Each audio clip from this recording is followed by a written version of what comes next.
어린이를 위한 바보 빅터. 네 번째, 그 마지막 시간. 새로운 기회. 구름 한 점 없는 맑은 날이었다. 멋진 건물을 뒤로 보이는 하늘이 눈이 부실 정도로 파랬다. 건물 앞에는 에이프릴을 상징하는 금속 조각품이 반짝이고 있었다. 들어가시죠. 인사 담당자는 차에서 내린 채 우두커니 서 있는 빅터를 건물 안으로 안내했다. 그가 빅터를 데리고 간 곳은 회장실이었다. 바로 자네로군. 내 수수께끼를 푼 사람이. 타일러 회장이 빅터에게 악수를 청하며 말했다. 회장은 지금껏 빅터가 만나본 사람들 중 가장 자신감 넘치는 사람이었다. 에이프릴의 직원이 된 걸 환영하네. 왜 저 같은 사람을... 타일러 회장은 빅터의 말뜻을 금세 알아차리고 대답했다. 중학교도 제대로 나오지 못했다며 고민했다지? 걱정할 거 없네. 그런 건 세상의 기준이지 내 기준은 아니니까. 빅터는 회장의 얼굴과 하얀 운동화를 번갈아 바라봤다. 빅터 로저스. 타일러 회장은 빅터의 어깨 위에 손을 올렸다. 자네는 여태껏 재능을 펼칠 기회가 없었을 뿐이야. 자네는 당당히 해낼 수 있어. 나는 알아. 그의 눈은 확신에 차 있었다. 빅터의 가슴속에서 커다란 소용돌이가 일어났다. 지금까지의 불안감은 마법처럼 사라지고 반드시 이루어내겠다는 자신감이 가득 채워졌다. 아이디어를 만드세요. 그것이 빅터 씨가 할 일입니다. 빅터가 정식으로 출근하는 날, 팀장은 빅터에게 해야 할 일을 설명했다. 아이디어를 만든 다음엔 어떻게 하죠? 기획서를 써서 제출하세요. 기획서는 어떻게 쓰는 건가요? 빅터의 계속되는 질문에 팀장은 짜증스러운 듯 대답했다. 잘 알아볼 수 있도록 쉽게 쓰면 됩니다. 바보도 알아볼 만큼요. 다음 날부터 빅터는 두툼한 스프링 노트에 머릿속에서 떠오르는 것들을 종이에 그려 넣었다. 이런 일은 정비소에서 허드렛 일을 할 때도 늘 했던 터였다.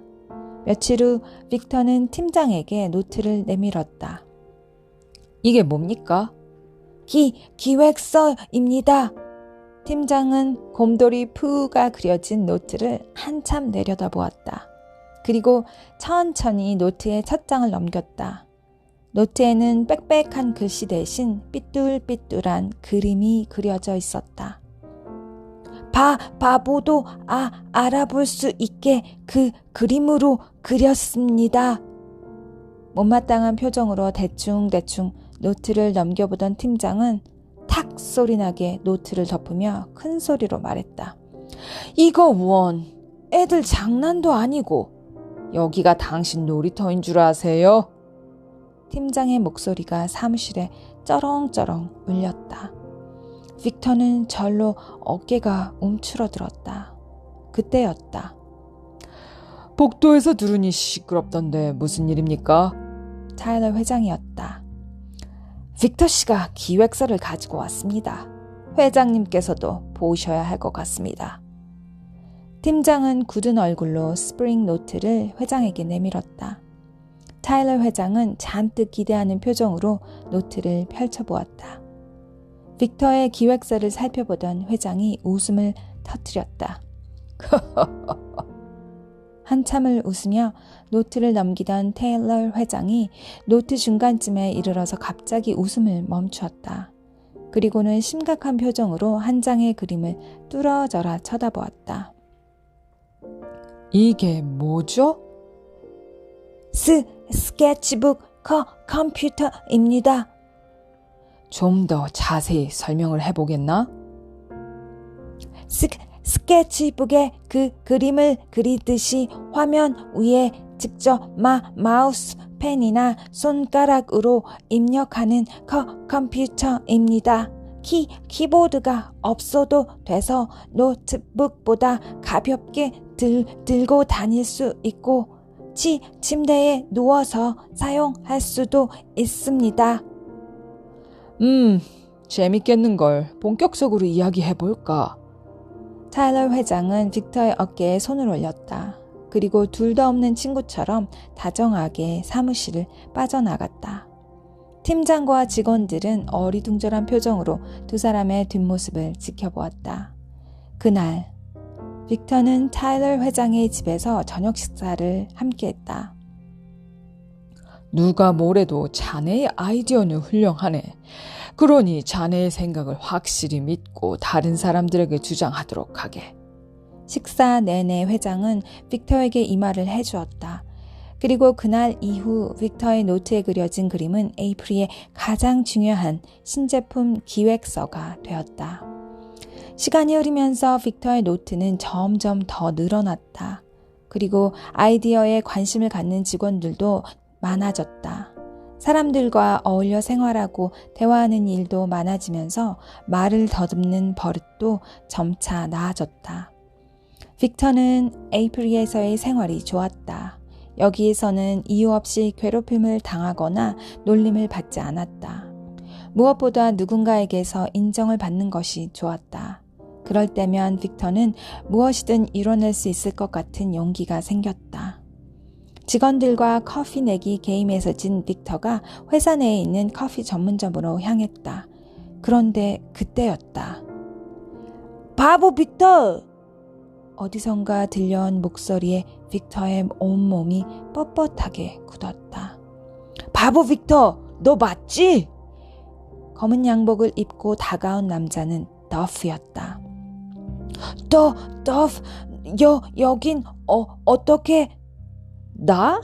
이번에 신입사원이 됐지. 더프는 어깨를 으쓱하며 손에 들고 있던 무전기를 뒤로 감췄다. 지금은 보안요원이지만 곧 기획팀으로 갈 거야. 근데 넌 왜 여기 온 거야? 피자 배달이라도 하러 온 거냐? 오늘은 동창이라 용서하지만 앞으로는 내 허락을 받아야 출입할 수 있어. 알았지? 더프는 무전기의 안테나로 빅터의 배를 쿡쿡 찔렀다. 그러다 뭔가 딱딱한 게 걸리자 빅터의 목에 걸린 직원 카드를 잡아당겼다. 야, 바보 빅터, 네가 어떻게... 더프는 도저히 믿지 못하겠다는 듯 눈을 비비며 유심히 직원 카드를 살펴보았다. 난 할 일이 있어서 그만. 빅터는 도망치듯 그곳을 빠져나왔다. 더프를 다시 마주치다니. 그것도 하필 회사에서. 빅터는 이 상황이 꿈이길 바랬다. 한동안 더프는 빅터에 대한 소문을 회사에 퍼뜨리고 다녔고 많은 사람들이 빅터에 대해 수군거렸다. 그 때문에 빅터는 또다시 로널즈 선생님과 더프가 등장하는 악몽에 시달려야 했다. 끔찍한 나날이었다. 바보 빅터, 어디 가냐? 복도를 걸어가는데 더프의 목소리가 들려왔다. 그동안 내가 너에 대해 좀 조사를 했지. 기분 나쁘게 생각하진 마. 보안요원으로서의 의무니까. 소문을 퍼뜨리는 것도 보안요원들이 하는 짓이니? 참고 참아왔던 빅터가 더프를 날카롭게 쏘아보며 말했다. 더프는 할 말이 없는 듯 헛기침을 했다. 그건 나는 모르는 일이야. 하여튼 너 말이야. 이상한 점이 한두 가지가 아니야. 네 아이디어를 타일러 회장이 좋아했다는 것도 그렇고 네가 여기에서 일하는 것도 그렇고 그런데 가장 이상한 건 광고판이야. 대체 누가 문제를 풀어준 거냐? 네 주변엔 너랑 똑같은 멍청이들 뿐이잖아. 순간 빅터가 더프를 힘껏 밀쳤다. 더프는 커다란 몸집에도 불구하고 무척 쉽게 복도에 나뒹굴었다. 빅터는 더프에게 다가가 멱살을 잡았다.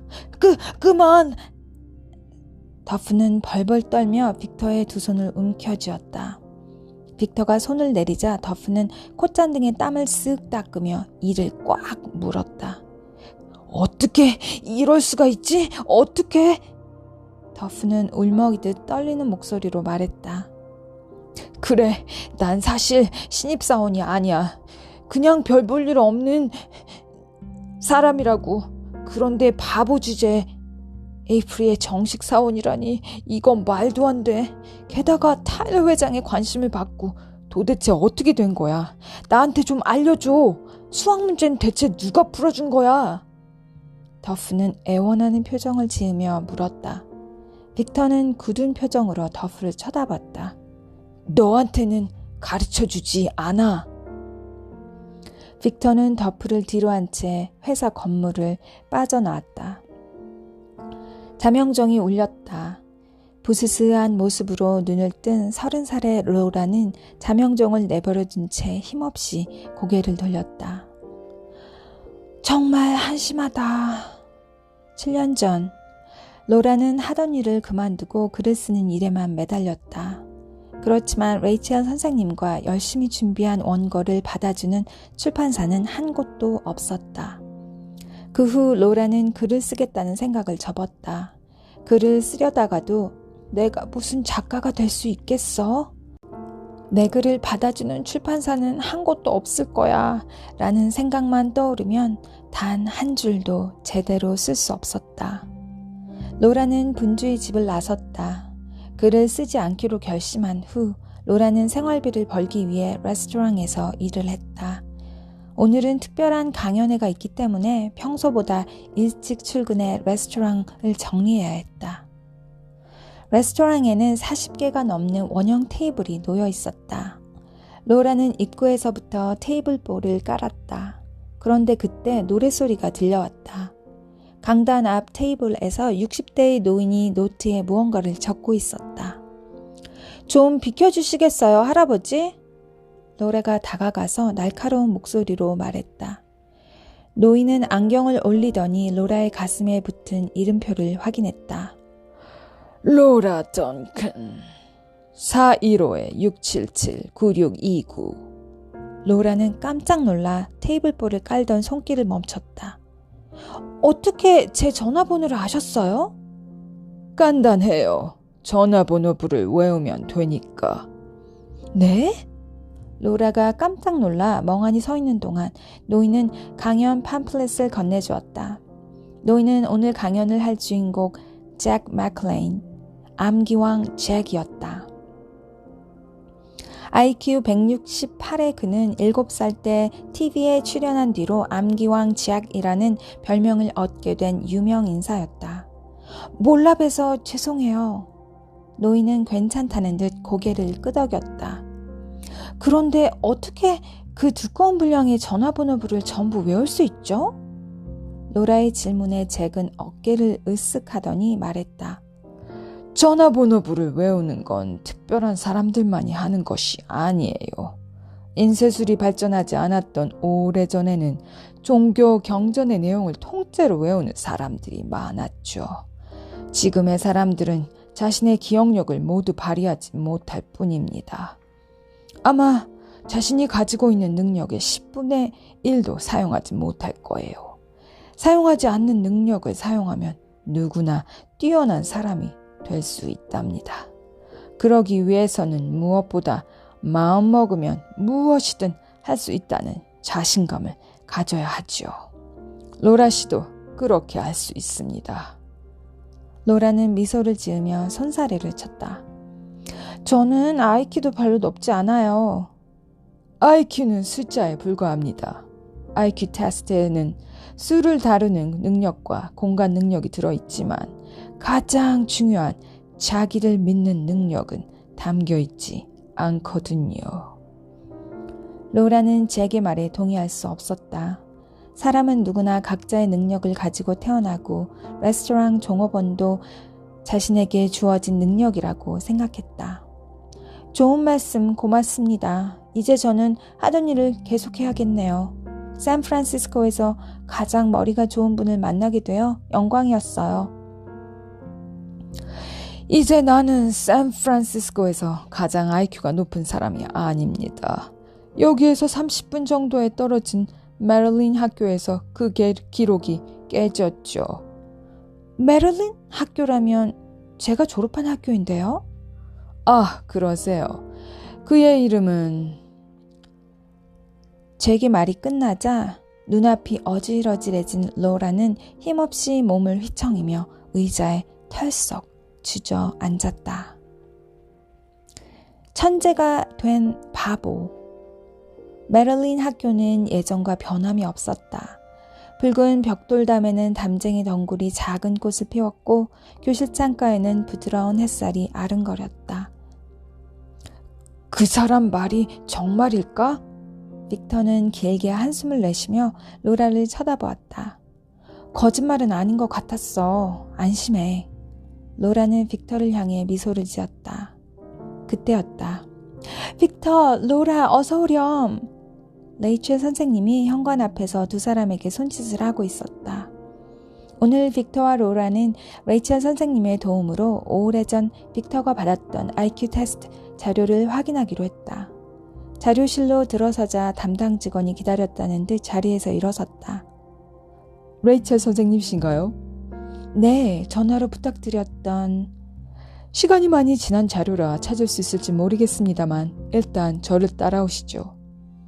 레이첼 선생님과 로라, 빅터는 담당 직원의 뒤를 따라 졸업생 자료실로 들어갔다. 낡은 종이 냄새가 훅 풍겨왔다. 담당 직원이 자료를 찾는 동안 빅터는 몇 번이나 심호흡을 했다. 레이첼 선생님은 빅터의 등을 두드리며 미소를 지었다. 여기 있네요, 빅터 로저스. 교직원이 누렇게 변한 종이 한 장을 내밀었다. 빅터의 IQ 테스트 결과지였다. 이럴 수가. 어떻게 이런 일이 있을 수 있니? 빅터, 넌 천재였어. IQ 173의 천재. 서류를 받아본 레이첼 선생님이 놀란 소리로 외쳤다. 선생님은 빅터에게 서류를 건넸다. 서류에는 또렷이 IQ 173이라고 적혀 있었다. 빅터는 온몸의 기운이 빠져 자리에 주저앉고 말았다.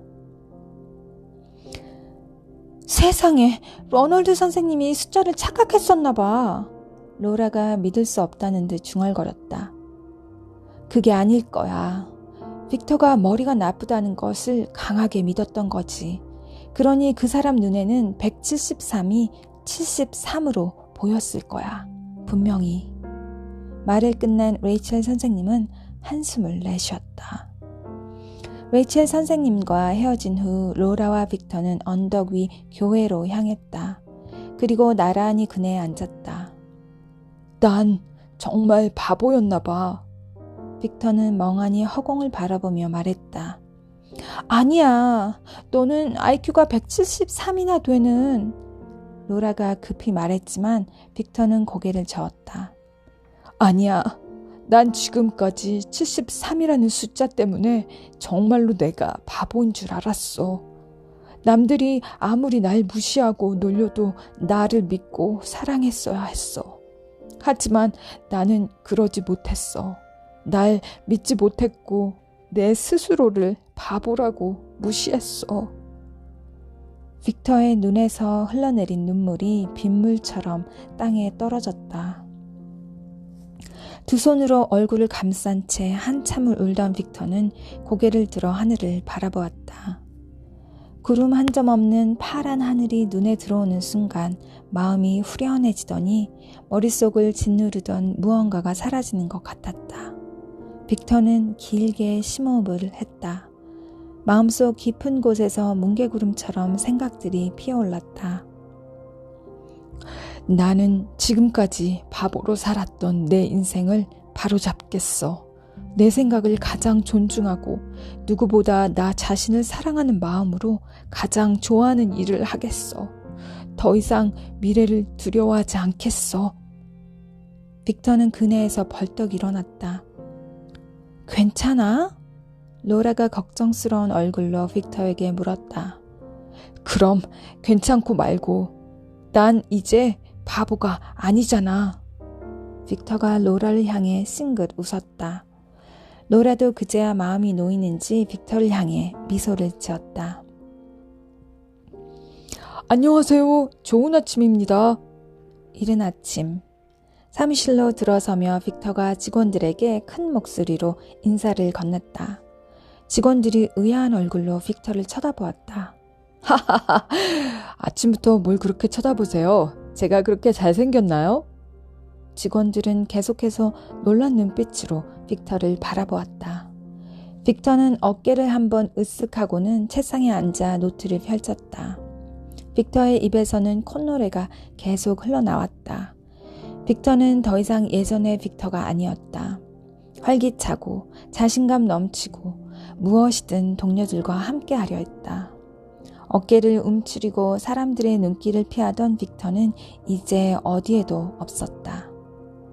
요즘 빅터 씨가 달라졌어. 훨씬 보기 좋아졌어. 일도 잘하고. 직원들은 전과 달라진 빅터의 모습에 칭찬을 아끼지 않았다. 일할 때도 빅터는 의욕이 넘쳤다. 아이디어가 떠오를 때마다 그림으로 혹은 글로 기록을 남겼고 1년도 되지 않아 빅터의 책꽂이에는 30권이 넘는 노트가 꽂혔다. 빅터의 노트는 에이프릴의 중요한 보물이었다. 그 안에는 제품에 대한 아이디어뿐 아니라 회사의 운영과 관리에 대한 각종 정보, 책이나 인터넷에서 찾아낸 좋은 문구들이 가득했다. 타일러 회장은 정기적으로 빅터와의 만남을 가지며 회사 운영에 대한 의견을 나누었다. 빅터의 노트가 늘어나면서 회사는 점점 알찬 회사로 커갔고 빅터도 더 큰 책임을 지는 높은 직책으로 올라갔다. 그러던 어느 날이었다. 빅터, 혹시 멘사협회라고 들어봤어? 로라의 전화였다. 빅터의 일로 함께 깨달음을 얻었던 로라 역시 오랜 노력 끝에 두어 달 전 자신의 이름으로 첫 동화책을 출판하고 지금은 잠시 여행 중이었다. 멘사? 그게 뭔데? 빅터는 한쪽 어깨에 수화기를 받쳐놓고 서류를 뒤적이며 심드렁하게 말했다. 로라는 국제 멘사협회에 대해 설명을 늘어놓았다. 멘사협회는 상위 2%의 IQ를 가진 사람들이 모여있는 단체야. 그곳에서 회원들이 자신의 능력에 맞는 여러 가지 활동을 할 수 있도록 돕는다고 해. 하하, 로라, 난 지금 생활에 충분히 만족해. 그리고 IQ는 대단한 게 아니잖아. 숫자에 불과한 걸. 지금껏 바보로도 살았는데 뭐. 그래, 알고 있어.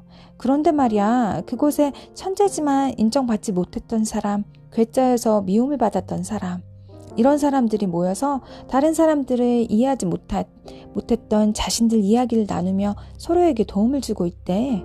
오늘 신문에서 이 기사를 읽고 바로 너에게 전화하는 거야. 어쩌면 너와 비슷한 일을 겪은 사람도 있지 않겠니? 글쎄, 나와 비슷한 일을 겪은 사람이 과연 있을까? 하긴 너처럼 살아온 사람을 또 찾기는 어렵겠지. 그렇지만 혹시라도 거기에서 좋은 사람들을 만날 수 있지 않을까 해서. 로라는 말끝을 흐렸다. 빅터는 빙긋이 웃었다. 고마워, 로라. 멘사협회에 대해서 알아볼게. 빅터는 전화를 끊자마자 곧바로 인터넷 검색창에 국제 멘사협회를 입력했다. 그리고 홈페이지를 꼼꼼히 살펴보았다. 천재들이 모여있는 곳이라 왠지 흥미로웠다. 얼마나 시간이 흘렀을까? 크리스마스를 앞둔 힐튼 호텔은 안팎으로 분주했다. 대형 트리 장식 아래에서는 시민들을 위한 야외 음악회가 열렸고 입구에서는 안내원들이 부지런히 오가며 방문객들을 맞았다. 3층 연회장에는 특별한 손님들이 모여 있었다. 국제 멘사협회 회원들로 새로운 회장의 취임식을 위해 각지에서 찾아온 것이었다. 분위기를 도르던 캐럴 합창이 끝나자 사회자가 마이크를 잡았다. 국제 멘사협회의 새 회장님을 소개할 수 있는 기회를 주셔서 영광입니다. 먼저 신임 회장님의 양력을 말씀드리자면 이분은 수많은 인기 상품을 개발한 발명가이자 전문적으로 기업의 운영과 관리에 대해 조언을 해주는 상담가이고 에이프릴의 이사이자 변화를 선도하는 강연가이며 프로그램 기획자인 이렇게 바쁜 사람이 있군요. 사회자의 말에 곳곳에서 웃음이 터졌다. 그럼 오늘 주인공을 소개하겠습니다. 빅터 로저스 회장님입니다. 박수가 울려 퍼졌다. 빅터는 크게 심호흡을 한 뒤 당산으로 올라갔다. 쏟아지는 박수 속에서 회원들에게 여러 번 인사를 한 뒤 손을 뻗어 한쪽 테이블을 가리켰다.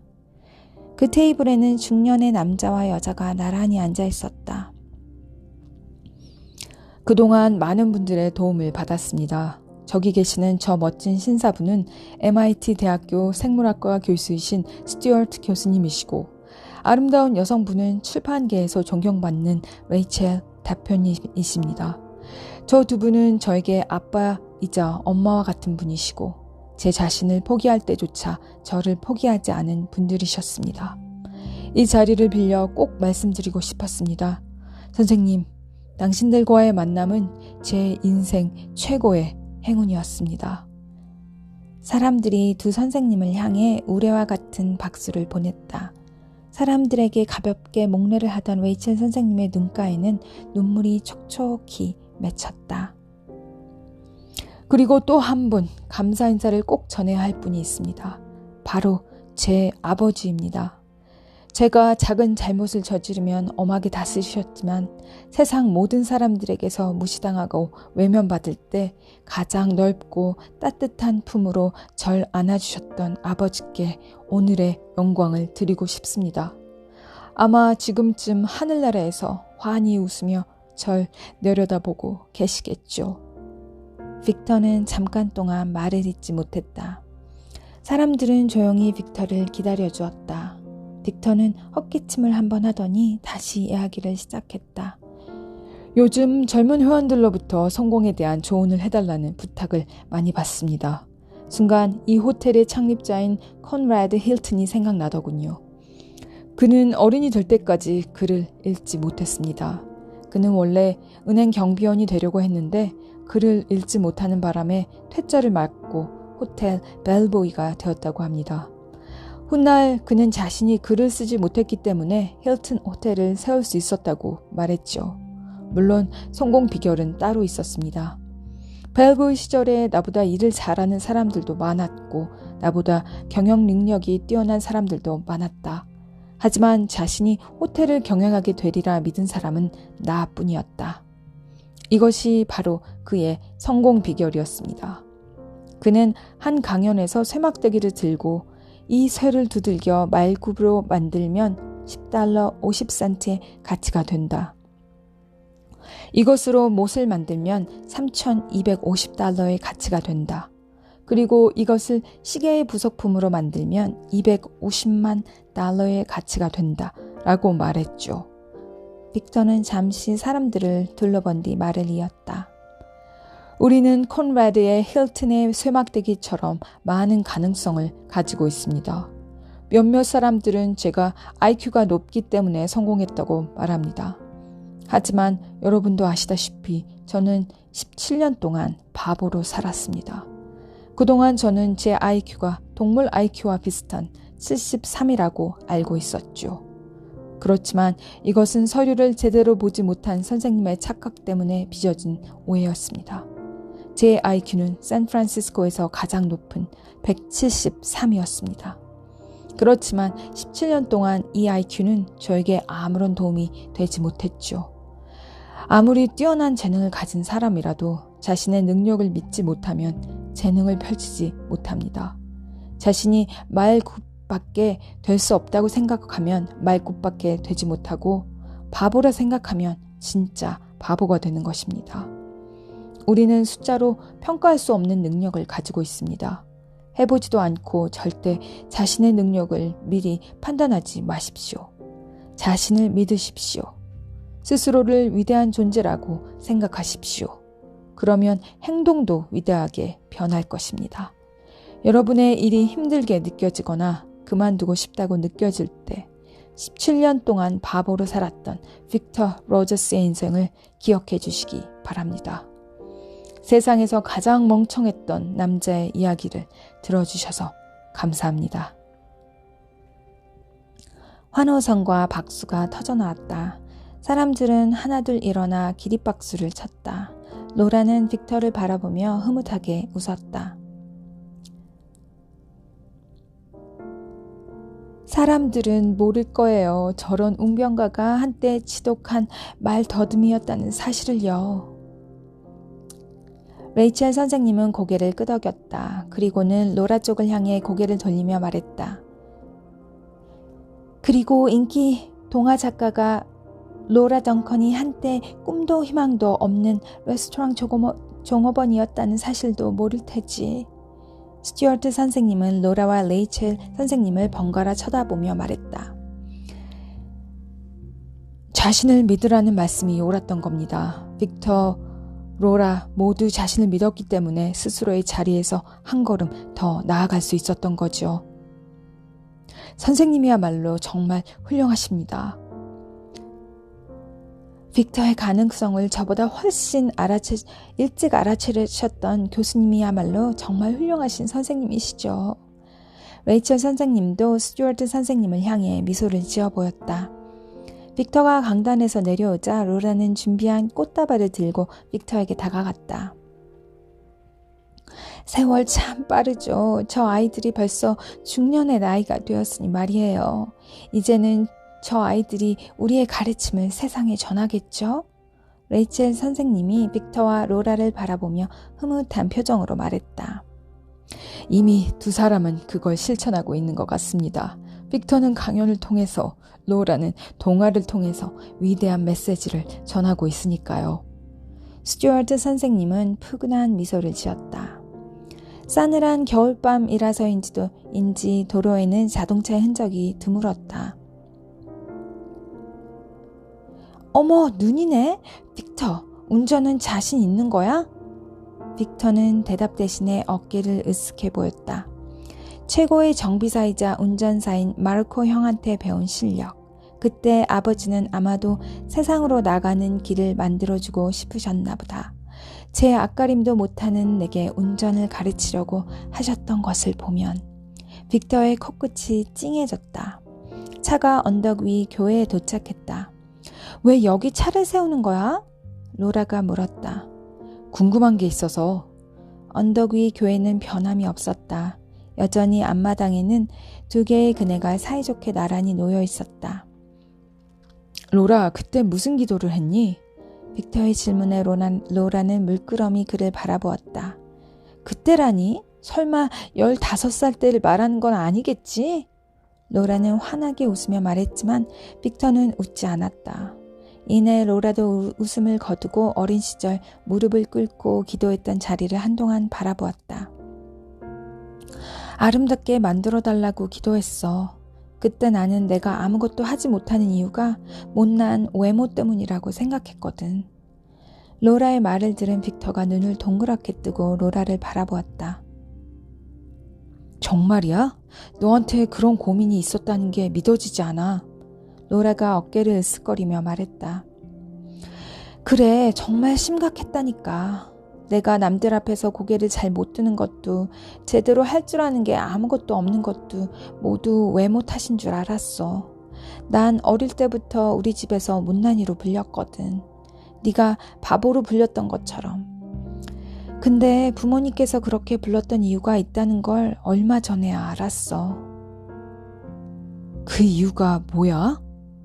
5살 때쯤 내가 백화점에서 유괴를 당했었대. 부모님은 내가 무척 예뻐서 유괴를 당했다고 생각하고 그 후로 나를 못난이라고 부르고 예쁜 옷도 입히지 않으셨다지 뭐야. 그게 나의 못난이 인생의 시작이었어. 게다가 무뚝뚝한 성격의 아빠는 나에게 단 한 번도 따뜻하게 말해준 적이 없었거든. 늘 나의 못난 점만 이야기하고 잘못을 지적했지. 사실 내가 더 나은 사람이 되기를 바라셨던 건데 아빠를 꼭 닮아 무뚝뚝한 나는 그런 아빠의 마음을 알아차리지 못했어.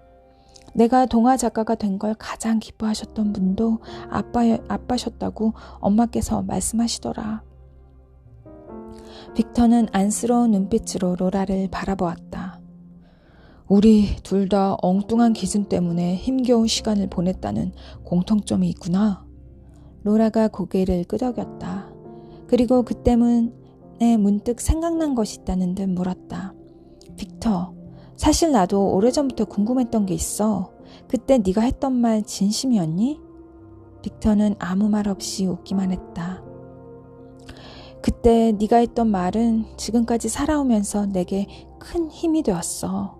아름답다는 말을 너에게서 처음 들었었거든. 로라의 말이 끝나자 하늘에서 눈이 날리기 시작했다. 빅터는 로라의 손을 꼭 잡았다. 로라의 뺨이 빨갛게 물들어 있었다. 교회 안에서 성가대의 합창이 새어나왔다. 두 사람은 오래도록 손을 마주잡고 있었다.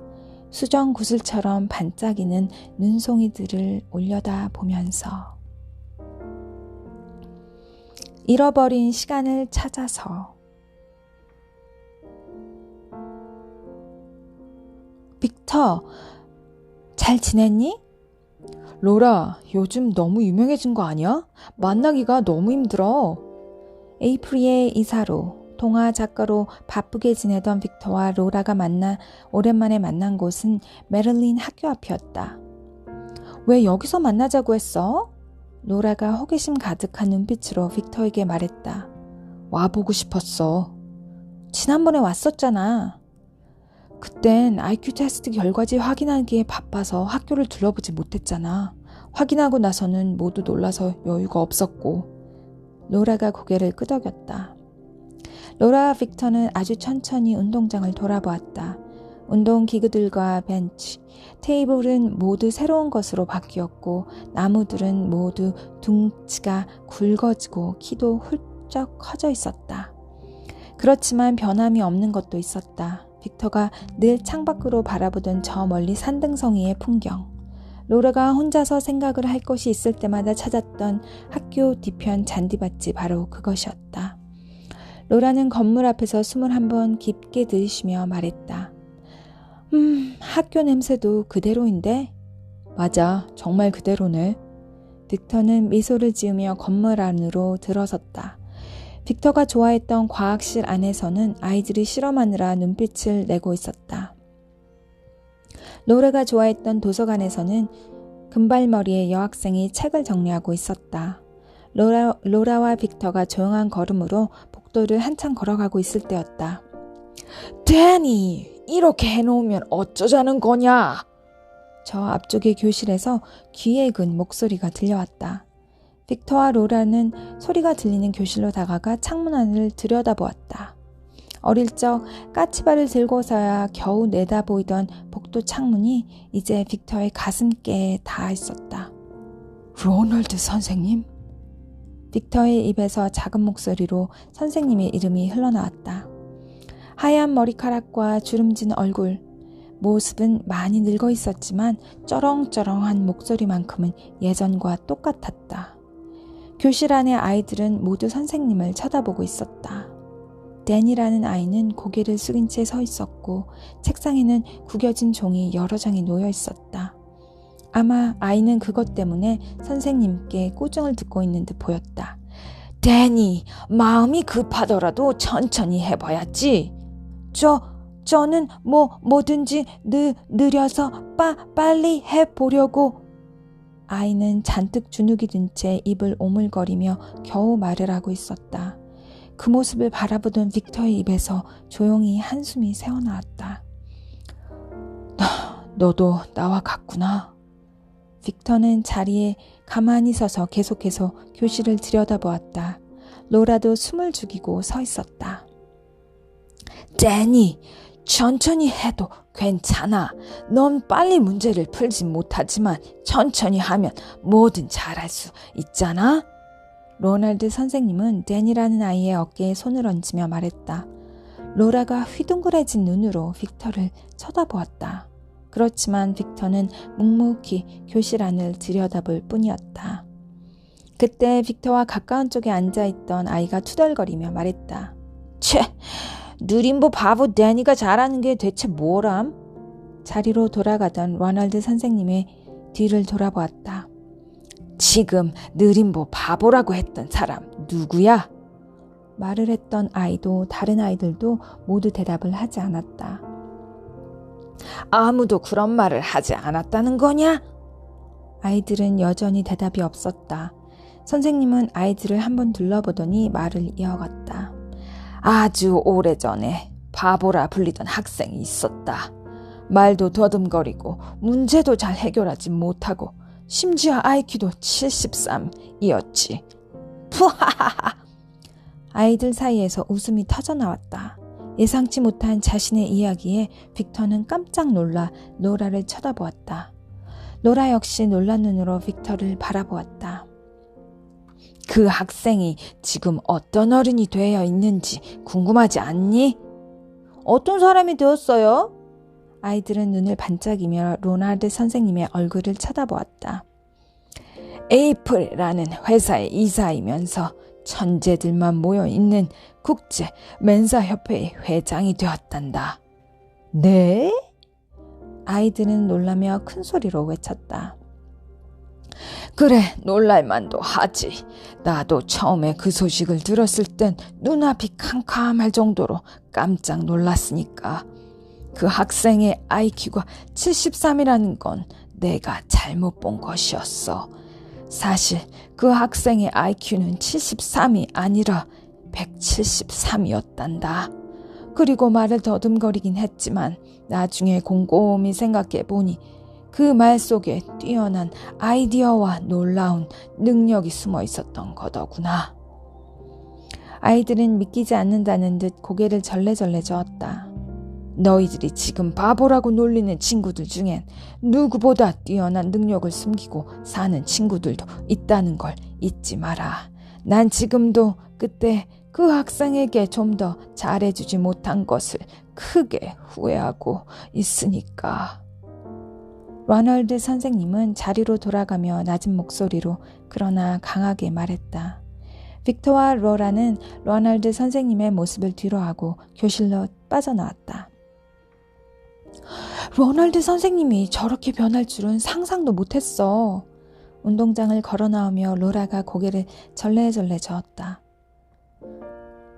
정말 다행이지. 지금 이 학교에 다니는 어린 친구들은 선생님의 따뜻한 미소를 볼 수 있게 되었으니까. 로라는 걸음을 멈추고 빅터의 얼굴을 쳐다보았다. 빅터, 너 정말 로널드 선생님 원망하지 않니? 널 17년 동안이나 바보로 살게 만든 사람인데? 빅터 역시 걸음을 멈추고 말했다. 사실 원망도 했었지.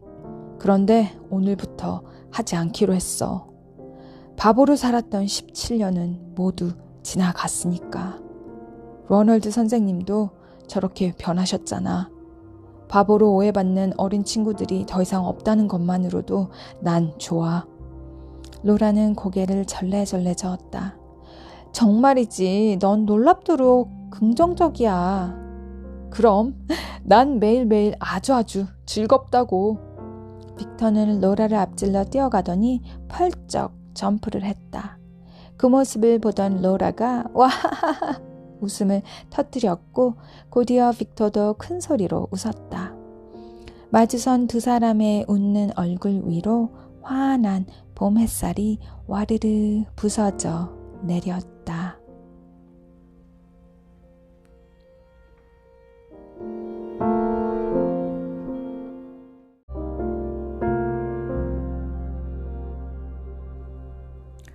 네, 여러분. 어린이를 위한 바보 빅터. 어떻게 들으셨나요? 이 작품은 50만 독자가 감동한 10주년 스페셜 에디션 버전이에요. 이미 바보 빅터 그 성인판으로도 유명한 이야기고요. 실제로 이 빅터 세리브리아코프라는 이 실존 인물의 이야기를 바탕으로 어린이들 눈높이에 맞게끔 이제 재미있게 각색이 되어서 재해석한 그런 이야기인데요. 저는 이번 이야기를 흠뻑 이렇게 빠져들어서 읽었어요. 그리고 제가 너무나 길어지지 않게끔 이야기를 1시간 아래로 4번에 이렇게 걸쳐서 나눠서 읽어봤는데요. 여러분들도 시간 가는 줄 모르고 이야기에 젖어드셨다면 아마도 그것은 대성공이라고 생각해요. 이야기를 어떤 마음속에 심금을 울리거나 가슴이 아픈 느낌, 그리고 이 아이들이 겪었을 그런 아픔들이 전해지셨다면 이 이야기는 사실 충분하다고 생각하고요. 빅터 그리고 로라 이 아이들이 실제로 삶 속에서 겪었어야 할 그 좌절 그리고 이 움츠러듦 참 저는 읽는 동안에 그런 것들을 많이 생각하게 됐어요. 얼마나 매일매일 그런 것들을 들어오면서 좌절하고 슬프고 뭔가 모른 그 좋지 않은 느낌들이죠. 아이들은 자기 감정이나 이런 것들을 잘 이렇게 표현하지를 못할 때가 많은데 사실 이 작품 읽는 동안에 여기서 제가 너무 우라가 치밀고 화가 났던 어른들이 있어요. 선생님 두 분. 네. 그 수학 선생님, 빅터가 푼 문제를 믿어주지 않고 그 많은 아이들 앞에서, 보는 앞에서 빅터를 거짓말을 하는 아이로 만들어버렸죠. 그 수학 선생님과 물론 로널드 선생님, 이 아이가 바보라고 머리가 나쁜 아이라고 너무나 강하게 믿었던 그 두 선생님들 그리고 또 한 명의 어른들이죠. 로라의 부모님들. 로라를 항상 못난이라고 불렀던 그리고 언제나 지적과 질책만 했던 그 부모님들 입버릇처럼 저는 이 어른들을 표현한 이 부분들을 읽을 때는 참 정말 가슴이 답답했어요. 로라가 정말 실제 가슴이 너무 답답해져서 밖으로 이제 잠시 뛰쳐나갔잖아요. 밥을 먹는데도 식사 시간에도 그런 말을 들어야 했고 진짜 얼마나 가슴이 턱턱 막히고 답답해 오는지 정말 이 사실 더프나 그렇게 괴롭혔던 아이들을 사실 잘못했다고 마냥 우리가 얘기하기 이전에 이 어른들의 잘못 어른들의 표현 방법, 어른들이 아이들을 대하는 어떤 그러한 자세, 그 마음들, 어린이도 하나의 작은 인간이거든요. 그냥 모든 것이 작고 완전하지 않고 잘하고 있을 뿐인데 사실 어른들에 의해서 너무나 많이 평가당하고 좌절하고 슬프고 아프고 그런 것 같아요. 사실 저는 이 작품을 어떻게 봤냐면 이 실존 인물이 정말 나중에 멘사의 회원이 되고 IQ 숫자가 높아서 그런 업적보다는 이 아이가 어려서부터 자라왔을 그 과정, 그 환경 속에서 그나마 가장 최고의 선물이었다고 생각하는 건 마음 따뜻했던 부모님, 빅터의 엄마 아빠. 세상 어떤 일이 있어도 자기 아이를 믿고 따뜻한 마음으로 포용해 주었죠. 너는 괜찮아, 잘할 수 있어. 너는 특별한 아이야. 그렇죠. 부모님이라면 내 자식이 어떠한 존재이든지 간에 내 자식이라는 이유 하나만으로도 그러한 울타림이 되어야 마땅하다고 생각을 해요. 그렇기 때문에 그러한 부모님들이 있었기 때문에 빅터가 마음 곧게 그래도 나쁜 길로 가거나 정말로 좌절하지 않고 가난한 형편에도 그리고 어머니가 일찍 돌아가셨음에도 불구하고 17년간을 그렇게 억압받고 좌절당하고 그런 삶 속에서도 인정받지 못하는 삶 속에서도 살았잖아요. 하루하루를 살고 그리고 삶을 이어나갔고 결국은 저는 그러한 좌절 속에서도 꿋꿋하게 그저 살아있다는 존재 자체만으로도 사실 저는 승리라고 생각해요. 그리고 물론 이런 어떠한 업적을 남겨서 그리고 어떠한 훌륭한 위치가 되었기 때문이 아니라 그냥 그 존재 자체만으로도 나는 늘 특별한 사람이다. 나는 할 수 있다고 자신을 믿는 것. 그리고 그 주변에서 어떤 한 사람이라도 부모님이라도 어떤 한 분의 단 한 명의 선생님이라도 보듬어 줄 수 있는 사람이 있다면 그 아이들에게는 커다란 버팀목이 되지 않을까 한번 생각해 봤어요. 그리고 이 이야기를 읽으면서 사실 떠오른 한국의 드라마가 있었어요. 얼마 전에 굉장히 뜨거운 반향을 불러일으킨 걸로 아는 이상한 변호사 우영우 그 드라마가 생각이 났어요. 저는 그 드라마를 사실 다 보지는 않았거든요. 보지는 않았는데 그 우영우 변호사를 연기한 그 여자 배우의 연기 장면을 잠깐씩 본 적은 있어요. 그래서 기억하고 있고요. 굉장히 자극적인 것에만 익숙하던 우리들한테 너무나 따뜻하고 잔잔한 정말 눈물이 몽글몽글 나기도 하고 정말 재밌어서 빵 터지기도 했던 그런 작품이라고 저는 생각을 했거든요. 거기서 자폐아로 나오는 그 변호사 우영우 캐릭터가 사실 빅터하고 많이 닮은 점이 있었어요. 저는 사실 그리고 이 작품을 통해서도 한 가지 더 생각한 건 이 세상에 얼마나 정말 이 큰 세상에 얼마나 많은 사람들이 자기 능력을 감추고 제대로 표현하지 못하고 좌절되고 또 평가받고 그리고 인정받지 못해서 또 남들의 어떤 시선 속에서 여러 가지 잣대 속에서 그리고 사회가 그걸 그대로 받아주지 않는 그 제도적인 틀 안에서 갇혀서 얼마나 많은 아이들이나 어른들도 비단 마찬가지로요. 그렇게 집안에서 방 안에서 그렇게 묻혀서 사는 보석들이 많을까 한번 그런 생각을 해봤어요.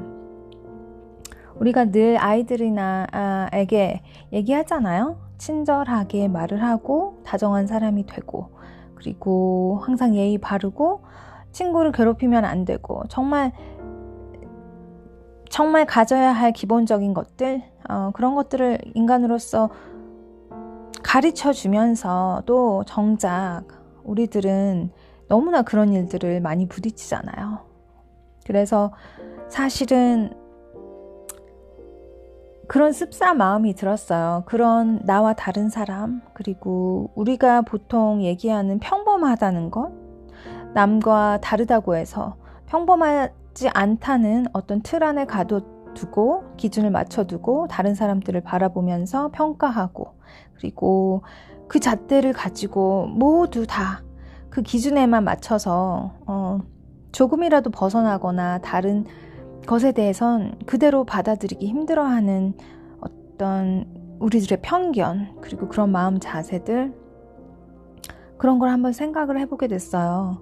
그냥 있는 그대로 그 누구든 하나하나의 개개인은 다 특별한 존재니까 어떠한 능력을 가졌든 어떠한 다름을 가졌든 있는 그대로의 모습으로 모두가 표현하고 마음껏 그런 것들을 나누고 교감할 수 있는 그런 사회 그런 사회가 우리들에겐 가장 필요한 게 아닌가 한번 생각을 해봤고요. 여러분들도 이 어린이를 위한 바보 빅터 많이들 사랑해 주시고 계신데 저처럼 어떤 마음을 울려주는 어떤 한 부분이 있었기를 제가 바라봅니다. 그리고 그렇게 읽어주셨다면 그렇게 들으셨다면 이 이야기는 아주 그대로 저는 만족하고 있어요. 여러분들도 한 번쯤 그런 생각 해볼 수 있는 시간들 되셨으면 하고요. 오늘도 즐거운 하루 또 다정한 말, 친절한 말 우리가 한번 누군가에게 나눠보는 그런 따뜻한 하루가 됐으면 좋겠어요. 그럼 여러분들 다음 시간에 또 재미있는 이야기로 돌아올게요. 모두들 안녕.